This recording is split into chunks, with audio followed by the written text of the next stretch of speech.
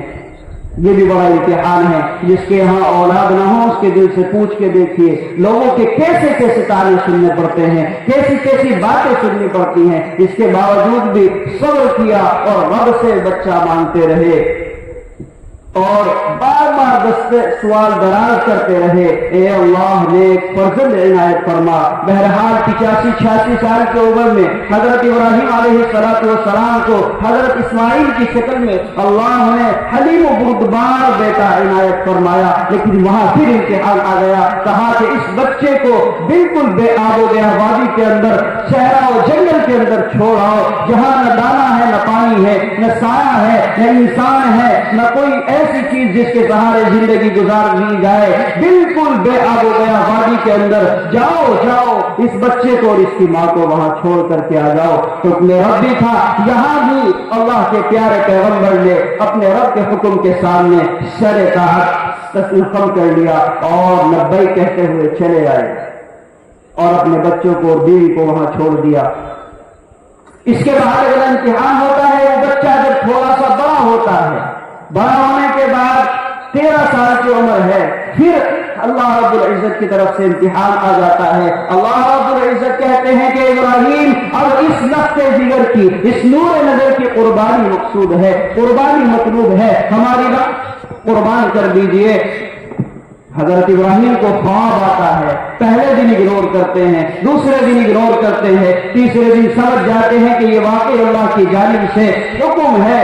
یہ اللہ ابراہیم علیہ السلام سمجھتے ہیں کہ اسماعیل کی قربانی اللہ تعالیٰ چاہتے ہیں. فوراً اپنے بیٹے کے پاس جاتے ہیں اور کہتے ہیں یا بنیا انی ارا فی المنام انی اذبحک فانظر ماذا ترى. میرے بیٹے میں دیکھ رہا ہوں کہ میں تجھے ذبح کر رہا ہوں, اللہ کی راہ میں قربان کر رہا ہوں, تیرا کیا خیال ہے؟ فانظر ماذا ترى. حضرت ابراہیم یہ دیکھنا چاہتے ہیں کہ یہ نبی کا بیٹا ہو کر کیا جواب دیتا ہے. اس کا مطلب فانظر ماذا ترى کا یہ نہیں ہے کہ بتلا اگر تو قربان ہونا چاہے گا تو قربان کر دوں گا, نہیں قربان ہونا چاہے گا تو چھوڑ دوں گا. بلکہ مطلب یہ ہے کہ وہ اپنی پرورش دیکھنا چاہتے ہیں, اپنی تربیت دیکھنا چاہتے ہیں. وہ دیکھنا چاہتے ہیں کہ آخر کس طریقے سے میرا بیٹا کیا جواب دیتا ہے. بیٹا نبی کا بیٹا تھا, پیارا سا جواب دیا. کہنے لگے ابا جان یا ابت افعل ما تؤمر ستجدنی انشاءاللہ من الصابرین. آپ کو جو حکم ربی ہے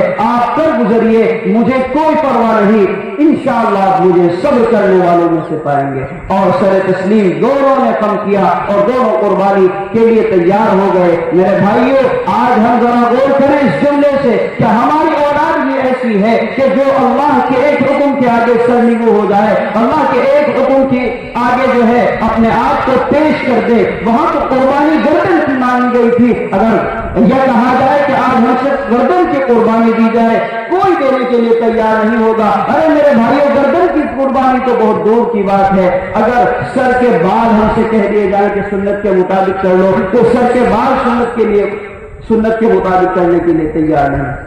یہ زندگی ہے ہماری اور وہ زندگی ہے پیغمبر کی. میرے بھائیوں پیغمبر کی زندگی کے یہ تمام پہلو, ہر ایک پہلو میں جب غور کیا جائے تو بارہا ہمیں پتہ چلتا ہے کہ اپنے رب کے سامنے سرنڈر کر دینے ہی کا نام اسلام ہے, اسی کا نام زندگی ہے. ہم اپنی خواہشات کے مطابق عمل نہ کریں. آج کیا یہ دن ہمیں حضرت ابراہیم کے وسیلے اور طفیل میں ملا اور انہی کی اس قربانی کے نتیجے میں ملا ہے. آج ہم سب اپنے جانوروں کو قربان کریں گے. جانور قربان کرنے ہی تو ہم قربانی سمجھ بیٹھے ہیں. میرے بھائیوں جانور قربان کرتے کرتے تو صدیاں گزر گئی, ساری عمر گزر گئی, لیکن یہ دیکھیں کہ ہم نے جانور قربان کرنے کے علاوہ کیا کیا ہے. میرے بھائیوں صرف جانور کی گردن پر چھری چلانے کا نام قربانی نہیں ہے. قربانی تو اپنی خواہشات پر, خواہش نفس پر چھری چلا دینے کا نام ہے. جہاں اللہ کا حکم ہو, اللہ کے حکم کے مقابلے میں ہمارا نفس ہمیں کھڑا کر رہا ہو, ہمارا نفس ہمیں بڑھتا رہا ہو, وہاں اپنے نفس کے اوپر, شیطان کی گردن کے اوپر چھری چلانے کا نام قربانی.